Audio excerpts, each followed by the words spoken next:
1, 2, 3, 4. I got thoughts running through my head. I got thoughts, can't you see? I got thoughts, the books I read. I got thoughts, won't you listen to me?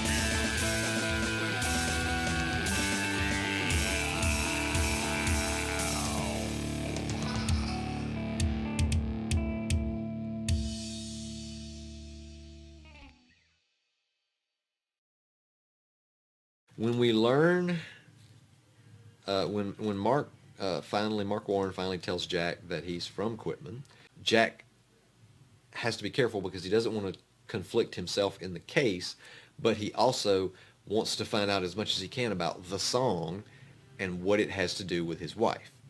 So this is kind of the first real instance of Jack deciding that, and it may partly be because Martin gave him the almost gave him the permission to go above and beyond the rules of ethics, and he asked Mark about it. So Mark apparently sleptwalk, or woke up in the middle of the main woods, same night that Sarah and Jack disappeared, with this song just burning in his head, and he had to get it down. He ran back to the van where the rest of the band was. They were touring in Maine, and immediately wrote down the song. And Jack is asking him, so you woke up just woke up, didn't know how you got there. Was there blood on you? And he's like, what are you talking about? What blood? Jack thinks, okay, maybe he killed Sarah. Maybe he had something to do with it. But there's just nothing to say that. I mean, Mark Warren doesn't think anything, wouldn't even consider that. Mark tells him, look, when I left Quitman, I got off the drug, the antipsychotic drugs. The schizophrenia went away. The voices went away, with or without medication. And Jack's like, that doesn't happen. That's not how that works. He said, well, that's how it worked for me. Mark tells him, the minute I got back here, it started again. And as we see in the rest of the book, and I'm trying not to give too many spoilers about the ending, that starts Warren's downward spiral as he starts drinking, and at one point he gets caught drunk off his ass on top of his father's tombstone in the cemetery. And the cemetery is where we will have the final, where the climax of the story happens. Another fun fact, the cemetery, as I've described it, across the street from the high school, that's the cemetery in Quitman that I grew up around. And it's right on the edge of the Archusa Creek Reservoir, and down, you can go through the cemetery, and there was, at the time, there was a break in the fence around the back where you could walk down the cliff, and there's a little beach down there. And the final scene that we have in Quitman is in a cave along that beach. And I won't tell you how we got there or what goes on in there, but I don't know that there were actually caves in that little cliff, because it wasn't really very big. I mean, I was 11, 12, so it looked a lot bigger probably than it was. But that's where I got the idea for that final setup. Jack comes to the realization that even though he has hope that Sarah's still alive, he knows she's probably not, and that he is, until such time as she returns, or until she returns and everything's okay, he's going to be one of those broken people. Jack says, sometimes though I look at those people, the ones who have come back from something so terrible that it caused their minds to shut down, I look at them and think that they are still perpetually broken.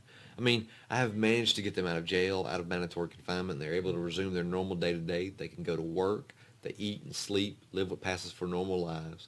But I can't help but think these people have become so broken that the only thing they have to look forward to is having it all end. They can work, but it'll all be meaningless. They won't manage any fulfillment or satisfaction from a career or their marriage or friendships. They will spend the rest of their life waking up, going to work, eating the three square, and sleeping. But they will never be able to be right again. There's just nothing left. So now I'm one of those broken people, and I'll go to work and I'll do what I can to find Sarah, knowing that I probably never will. And none of it will matter when there are things like I've seen out there manipulating everything. And Martin says something that I think I was trying desperately to echo kind of the Lovecraftian view of the universe. He said, the cosmos just doesn't care, Martin said. This is utterly true. What's important is that you care because no one and nothing else will. And I think that, not to toot my own horn or to get a little too deep or philosophical with it, but I think that kind of matches what I've always interpreted of as someone like Jean-Paul Sartre and the existentialists, their philosophy. There's no God, there's no absolute morality. This is all we have.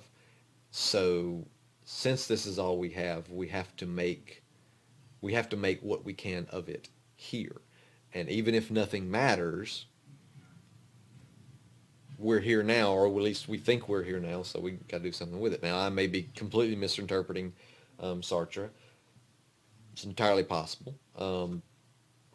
But I think as I look at that, and as I look at Lovecraft, and as I look at my writing of, my interpretation of that Lovecraftian thing, is that this is kind of,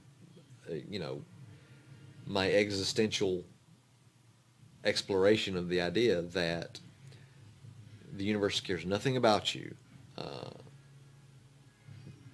And if there is no God, if there is nothing after this life, then at the very least, all we can do is what we've got with this life.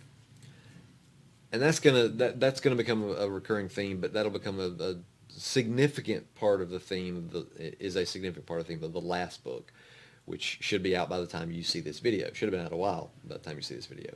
To review the book, as and try to be impartial and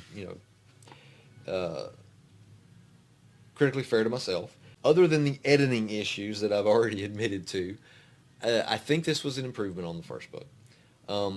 Stylistically, it reads fast, and I don't know if that was intentional. I don't think it was intentional. But it's like I go through the chapters really fast, and I don't think I was trying to be, but it's almost like I'm rushing through the book. But it also may be one of those where I wrote it that way because I had a clear view of what I wanted to do with this book, and there wasn't any hesitation. There wasn't any, I got to think about, how do I get from here to there? Because generally when I write, I know the beginning, and I know the ending of the book. And it's all that little in between, that step from A to B, that I usually don't know. I'll know A1 or A6 or A7 or B2. I'll know little spots along the way. I'll have scenes in my head, but the through line is generally, when I write, the through line is not, it's not outlined or thought out from the beginning. I think there's only been one book where I've outlined it from start to finish, and that was If Tribe Equals, which was the third book in the Bridge Chronicles Cyberpunk series, which, by the way, I still think is my best book. I may not think that once I go back and read through it, which I will be doing for the Cyberpunk stuff, especially as I'm starting to write a new Cyberpunk book, a new Bridge Chronicles book. I think that in this case, I kind of knew, even if I didn't know every single step, I knew most of the steps on this book. So I kind of ran through it writing, and the writing doesn't feel rushed, but the writing it reads quickly. At least to me it did. And the chapters felt short and that kind of stuff. But overall, I think, like I said, I think it's a better book than the first book. I think I had more of a grasp on Jack's character.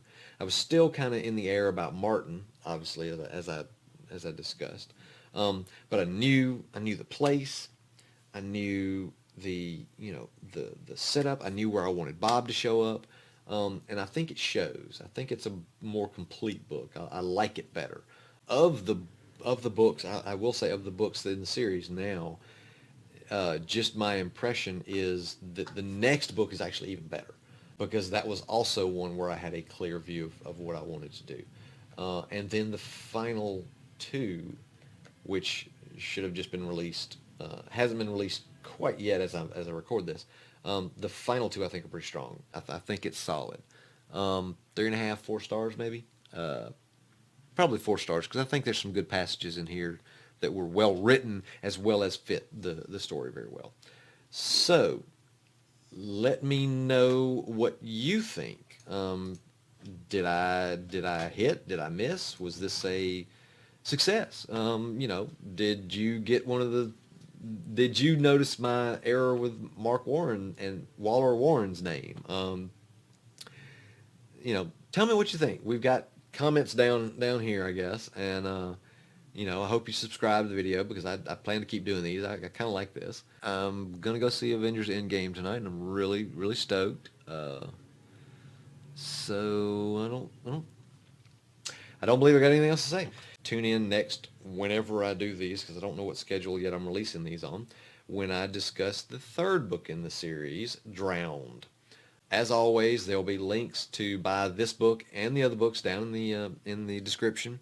Subscribe to the channel, buy the books. If you like audiobooks, I've got audiobook versions. I believe by the time these are released, you should be able to get paperback compilations of episodes 1 through 3, episodes 4 through 6, or the entire first season, books 1 through 6, in paperback, if you happen to like paperback. And there may even be a hardback. I don't know yet. I hope you enjoyed this. As always, I am Gary Ballard. I have thoughts, and that's what this was.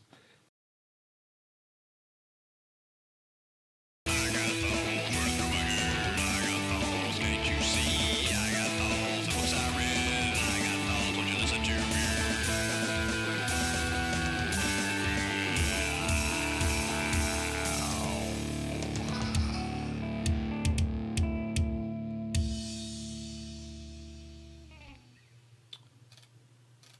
Yeah, I don't actually know. I won't.